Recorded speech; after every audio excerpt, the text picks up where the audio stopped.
Hello all and welcome back. एक देखिए छोटा सा क्वेश्चन पूछा गया था कमेंट सेक्शन में। Explain scientific humanism perspective view of historical change. Question देखिए बहुत ही सिंपल है और मे बी आप लोग डेवलपमेंट को पूरे हॉलिस्टिक व्यू में नहीं देख रहे होंगे, जिसके कारण से आपका ये आंसर नहीं लिखा जा पाया होगा, या मोस्ट ऑफ यू आप में से जो है लिख भी लिए होंगे। छोटा सा एक यहाँ पर ब्रीफ डिस्कशन है इस क्वेश्चन को कैसे लिखना चाहिए। थोड़ा सा अच्छा क्वेश्चन है, डेवलपमेंट के बारे में बात की गई है। सबसे पहले आप स्टार्ट करिए ह्यूमनिज़म को डिफ़ाइन करते हुए कि ह्यूमनिज़म का मतलब क्या है। ह्यूमनिज़म को डिफ़ाइन करने के लिए बिल्कुल आप अपने प्री क्लासिकल एरा पे जा सकते हैं। जो भी एंशियंट ज्योग्राफर लोग हैं उनके बारे में आप बता सकते हैं। फिर आप ये बताइए कि जो ह्यूमनिज़म था वो डिस्क्रिप्टिव नेचर का था, जो कि इमैनुअल कांत ने बाद में बताया एंड सिमिलरली हेटनर ने अपने इडियोग्राफिक टर्म के फॉर्मेट में बताया। फिर आप बताइए कि साइंटिफिक रीजनिंग बेस्ड डिस्क्रिप्शंस ये होते हैं आपके जो साइंटिफिक ह्यूमनिज्म है। जैसे कि हार्टशॉन ने बता रखा था कि साइंटिफिक बेसिस पे जब भी हम रीजनल लेवल पे डिस्क्रिप्शंस करते हैं तो उसे ये हम लोग बोल देते हैं कि दिस इज साइंटिफिक ह्यूमनिज्म। ठीक है, अब आप बताएंगे इसकी प्रोग्रेसिव व्यू कैसे हुई है, यानी कि हिस्टोरिकल चेंजेस के बारे में बताना है। तो आप स्टार्ट करिए एंशियंट प्री क्लासिकल ज्योग्राफर से। यहाँ पर क्या था कि मिक्स्ड व्यू था, मतलब ऐसा कोई डिफाइंड, इनफैक्ट ज्योग्राफी ही नहीं डिफाइन थी, तो पूरा जो टॉपिक्स थे वो कहीं ना कहीं आपस में मिक्स के तरीके से थे। जैसे कि डिस्क्रिप्शन ऑफ ट्राइब के बारे में बताया गया, जो हेरोडोटस और इब्न खालदून साहब थे। Similarly description of environment Aristotle, Plato, Buffon, बहुत सारे लोगों ने बताया। सिमिलरली ह्यूमन कल्चर के बारे में बताया गया था होमर के द्वारा, जो वॉर ऑफ ट्रॉय की सारी चीज़ों को डिस्क्राइब कर रहे थे। सिमिलरली ह्यूमन हैबिटेशन के बारे में बताया गया है, एक्यूमीन नॉन एक्यूमीन कंसेप्ट के बारे में। तो यहाँ पर ह्यूमन से रिलेटेड जितनी भी चीज़ें हैं, इवन रिसोर्स डिस्ट्रीब्यूशन, हर चीज़ के बारे में बताया गया था, लेकिन वो एक डिस्क्रिप्शन के फॉर्मेट में था, लेकिन कोई कंप्लीशन नहीं था। वो एक तरीके से इंट्रोडक्टरी बेसिस पर था कि एक जोग्राफिकल टर्म नहीं, लेकिन एक नॉर्मल एक आर्टिकलशिप के फॉर्मेट में चीज़ें दी गई थी। लेकिन फिर धीरे धीरे ज्योग्राफी डिफाइन होती है और डिफाइन होने के साथ ही क्लासिकल एरा आता है और यहाँ पर साइंटिफिक डेवलपमेंट स्टार्ट हो जाती है। साइंटिफिक डेवलपमेंट जब होती है तो यहाँ पर दो व्यू आते हैं, क्या हमें साइंटिफिकली मैथमेटिकली प्रूव करना है या फिर हमें डिस्क्रिप्शंस करने हैं। और इन दोनों में बर्नार्ड बर्नेनियस और इमैनुअल कांत, ये दो स्कूल ऑफ थॉट निकल के आते हैं। और इन दोनों लोगों को फॉलो करने वाले जो आगे के ज्योग्राफर हैं, इन दोनों लोगों में आपस में एक द्वंद्व हो जाता है, आपस में कह सकते हैं कि एक फाइट हो जाती है। और यही फाइट एक्चुअल में डुअलिज्म और डाइकोटमी के रूप में बाहर निकल के आती है कि हमें किसको फॉलो करना चाहिए। कुछ लोग थे जो hardcore physical geography, hardcore mathematics को फॉलो करने वाले थे, और कुछ लोग थे जो हार्डकोर डिस्क्रिप्शन को फॉलो करने वाले थे। दोनों ही अपनी अपनी जगह पर सही थे और दोनों में ही अपनी अपनी कमियां थीं।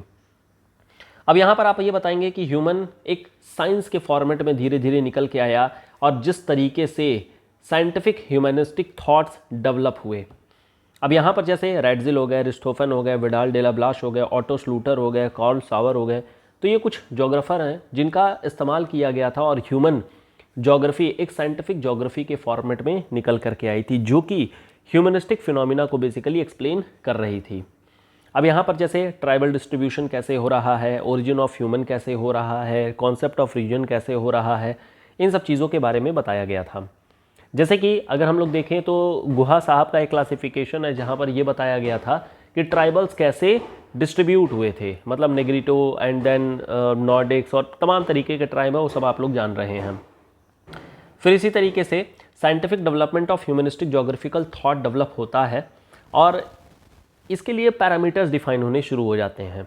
पैरामीटर्स का मतलब हो गया जैसे कि एरियल डिफरेंशिएशन।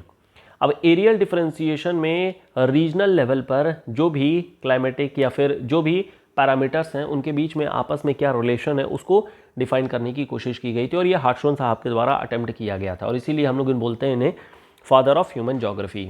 फिर इसी तरीके से आगे बढ़ते हैं। Scientific humanism started explaining human psychological thought, war, human welfare and social problems.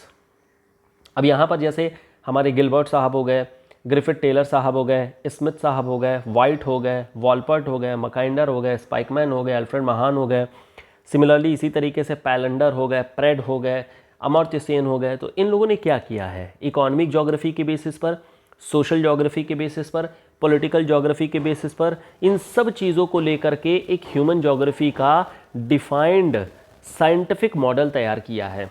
और इस तरीके से जो ह्यूमन ज्योग्राफी शुरुआत में एक डिस्क्रिप्शन के फॉर्मेट में स्टार्ट हुई थी, वो अब mathematical, logical, scientific, model based चीज़ों पर स्टार्ट हो गई थी एक्सप्लेन करना। अब आज की डेट में अगर बात करेंगे तो आज की डेट में geography tries to balance social problem like poverty, hunger, inequality, regional disparity and demography etcetera with sustainable development. अब जैसे अभी आप देखेंगे इनफैक्ट न्यूज़पेपर्स या फिर जो इंस्टीट्यूशंस के आर्टिकल्स निकलते हैं, रिसर्च पेपर वगैरह निकलते हैं, तो उससे जब आप चीज़ों को देखेंगे तो आपको मिलेगा जैसे जीन ट्रीज, इसी तरीके से अशोक गुलाटी, इसी तरीके से इंस्टीट्यूशन लाइक ICAR और डिफरेंट यूनिवर्सिटीज़ जैसे कि पुणे यूनिवर्सिटी हो गया या अगरकर यूनिवर्सिटी हो गया। तो इन लोगों ने काफ़ी अच्छा डेवलपमेंट किया है और इनकी जो डेवलपमेंट निकल करके आ रही है वो कहीं ना कहीं ह्यूमन ज्योग्राफी को एक साइंटिफिक व्यू के फॉर्मेट में सोसाइटी से कनेक्ट करिए और सोसाइटी की जो भी प्रॉब्लम्स है उनको सॉल्व करने के लिए एक स्टेप आगे बढ़ रही है। तो कुछ इस तरीके से आपको आंसर लिखना है। शुरुआत आप करेंगे एकदम बेसिक ग्राउंड से और एंड करेंगे आज की डेट में क्या पर्सपेक्टिव चल रहे हैं, आज की डेट में क्या चीज़ें हो रही हैं। उम्मीद है समझ में आ गया होगा चीज़ें। इसको अटेम्प्ट करिएगा। इसकी PDF अगेन अवेलेबल है ड्राइव पर। मेंबरशिप लेकर के आप मेंबर बन सकते हैं और ज्योग्राफी की जो भी वीडियोज़ हैं उनको एक्सेस कर सकते हैं। ठीक है, चलिए खैर, बेस्ट ऑफ लक।